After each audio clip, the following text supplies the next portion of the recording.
की रिपोर्ट है कि चुनाव अगर होते हैं तो बीजेपी का सूपड़ा साफ हो जाएगा। उन्होंने दावा भी किया कि इतना समय क्यों लग रहा है, जबकि मैं खुद 7 दिन में सर्वे करके दे सकता हूं। आपने उनको क्यों नहीं याद किया? आपको कांग्रेस के प्रदेश अध्यक्ष पद से इस्तीफा देकर एक एजेंसी खोल लेनी चाहिए सर्वे की, और वही काम शुरू कर देना चाहिए। और जासूसी की भी एक एजेंसी खोल लेनी चाहिए, क्योंकि जो आईबी की रिपोर्ट को भी कहते हो कि दावे के साथ कि आईबी की रिपोर्ट क्या है, मैं दावे के साथ कह सकता हूँ, तो मैं समझता हूँ 100 से भी बड़ी एजेंसी शायद डोडा साहब पास है। तो ऐसे सम्मानित डोडा साहब को राजनीति भी क्या करेंगे? डोडा साहब को चाहिए कि वो जाएं और जासूसी काम शुरू करें, एक एजेंसी खोल ले, सर्वे एजेंसी और जासूसी एजेंसी, आराम से लाइसेंस ले और वो काम करें, क्योंकि उनकी तो आदत पड़ चुकी है ना। वे तो कभी नाथिका भाड़े की बात करते हैं और कभी पेपर लीक के अंदर उनके परिवार के लोग जिस प्रकार से उनके परिवार के लोग सभी लोग आरएस बन जाए करते हैं, तो सब बातें उनके साथ जुड़ी हुई है। वहीं डोडा साहब आजकल कांग्रेस में अभियान चला हुआ है।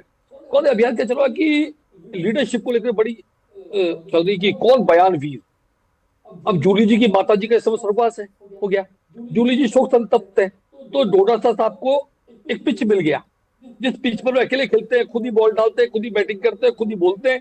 तो आजकल तो क्या डोडा साहब को बिल्कुल प्लेटफॉर्म मिला। तो कांग्रेस की आंतरिक राजनीति में बयान वीरों के माध्यम से बयान वीर चल रहे हैं, उनमें प्रथम स्थान को प्राप्त करने की रेस में चल रहे हैं, तो डोडा साहब चल रहे हैं। अब डोडा साहब कितने सीरियस है? पिछले विधानसभा चुनाव में माननीय विधानसभा अध्यक्ष का अपमान करने के बाद भी लगातार विधानसभा से गायब रहे, क्योंकि चूंकि माननीय जूली साहब ने जिस प्रकार से वहां पर माफी मांग करके उस सदन को बहाल करने का काम किया था, फिर उनको लगा कि वो मैं चूक गया, अब इस चूक को सुधारने का मैं कैसे करूं।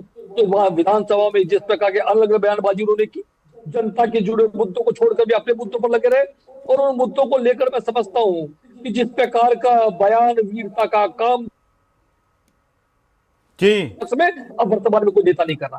कांग्रेस में इस समय लड़ाई चल रही है नेता को लेकर के, और नेता प्रतिपक्ष की भूमिका कौन निभाए? उन्हें चुपती है फॉर्च्यूनर जूली जी की।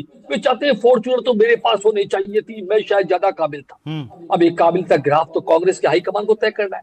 अब कांग्रेस हाईकमान की स्थिति बड़ी इतर है, तो चूंकि गहलोत साहब राष्ट्रीय अध्यक्ष बनने से मना कर देते हैं, और वर्तमान के अंदर जिस प्रकार का चूंकि हाईकमान को इस समय कांग्रेस को मानने को तैयार नहीं है, और हाईकमान ने तो कहने को खड़गे जी है, लेकिन उनके ऊपर सुपर हाई कमान के रूप में गांधी परिवार है, और गांधी परिवार में भी अपने आप में एक प्रतिस्पर्धा चल रही है बहन भाई के बीच में कि राष्ट्रीय राजनीति का सितारा कौन बन सकता है, प्रियंका गांधी और राहुल गांधी के बीच में। तो डोडा साहब इसी अभियान में लगे हुए हैं कि कैसे मैं भाई की नजर में चढ़ूं या बहन की नजर में चढ़ूं और बड़ा नेता बन जाऊं। बयान वीर अगर क्यों नहीं समझना चाहते कि राजस्थान की राजनीति में जब बात करता हूं तो 1971 से 95 तक कांग्रेस ने पंचायत राज का गला घोट कर रखा कि नहीं रखा?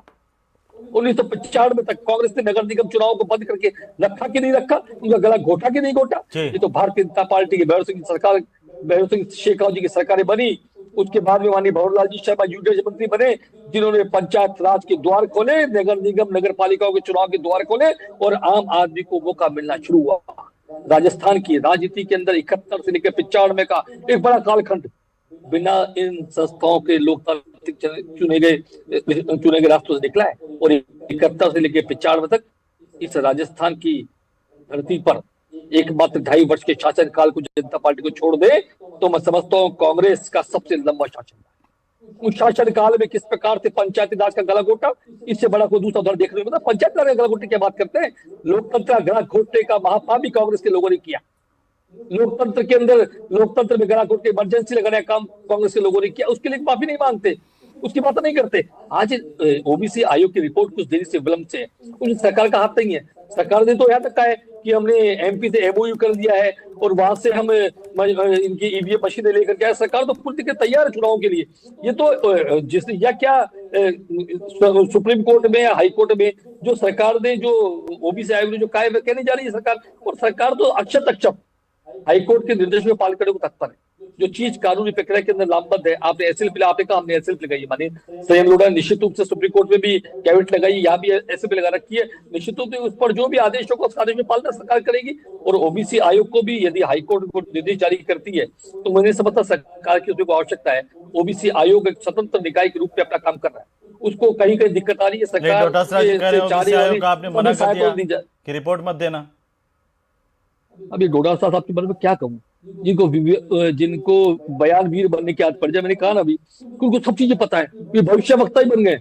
मैं तो समझता था वे ज्योतिष है, रॉ से बड़ी एजेंसी खोल ली है उन्होंने, या उससे भी बड़ा उन्होंने कोई काम शुरू आप कर तो दिया है, सरकार क्या फारिक एजेंसी शुरू साहब, कर दी है, या ज्योतिष बन गए, फारिक मुझे साहब, पता नहीं। अब उन्होंने आजकल मुझे लगता है कि ज्योतिष की दुकान भी खोल देनी जी, चाहिए। लेकिन फारिक तो साहब इस आप तो प्रकार का सरकार हो, आप संबंध ही है। बता दो कि चुनाव कद करा से हो, कद उसी भाई साहब, बहुत जल्दी चुनाव करा छे, बहुत तो जल्दी चिंता ही कद मत करो। आवलो। चुनाव बिल्कुल हो, राजस्थान में चुनाव हो सी, ओबीसी आयोग की रिपोर्ट आता ही चुनाव हो जाती, चिंता की कोई बात ही कोनी। गोविंद, 71 से ले 95 को कालखंड कौन देख बा दिया, ये बात की तो चिंता बिल्कुल मत करो। ठीक है। 71 से ले 95 तक को कालखंड जी मैं लोकतंत्र को गलो घोट पंचायती राज और निकाय चुनाव ने बंद करवा की साजिश कांग्रेस करी, उनका द्वार खोलवा काम कोई करो तो राजस्थान को यशस्वी मुख्यमंत्री भर तो शिकायत करो, राजस्थान को ईमानदार नेता भोला क्षमा करो, वो नहीं मैं आगे बढ़ावा ईमान चाल जो ये बात में। लेकिन एक और बार पारिक राजस्थान का साहब, हर गांव के लोगों से झाड़ी मेरी में बात हुई, कह सरपंच रहे हैं बदल लो, कि सरपंच ये भी आप बदल लो। वाला जल्दी तो बीरबल की खिचड़ी हो गई, बन ही नहीं रही है।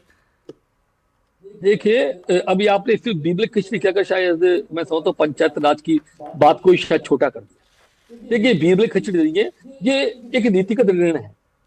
आप तो बड़े पत्रकार हैं हेमंत जी, आप तो सब चीज समझते हैं कि ओबीसी आयोग की रिपोर्ट कितनी आवश्यक है।